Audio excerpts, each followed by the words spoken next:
ملا منان نیازي د ملا برادر اصلي حقیقت ښکاره کړ. ملا برادر څنګه د پاکستان عسکر د منان نیازي په دې اړه څه ویلي دي دلته یې له موږ سره په دې ویډیو کې کتلی شئ. درنو لیدونکو السلام علیکم، وخت مو بخیر.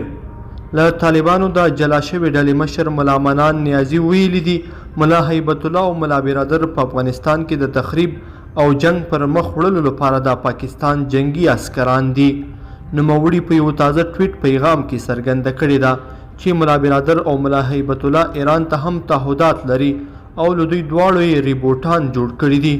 د هغه په خبره له طالبانو سره د سولې خبرې د وخت ضایع کول دي او دغه مذاکرات باید له پاکستان سره ترسره شي. ملا منان نیازي تر دې وړاندې هم د ملا هیبت الله ډله طالبان ننګولي وو چې ګواکې پاکستان ته کار کوي. د ملا منان نیازي جنګیالي په هرات، فراه او یو شمېر نورو ولایتونو کې فعالیت ترسره کوي. درنو لیدونکو په دې هیله چې دا مطلب به مو تر پایه راسره لیدلی وي. که مو دا ویډیو خوښه شوې ویډیو لایک کړئ د سره او چینل سبسکرایب کړئ. تر بیا ښه وخت.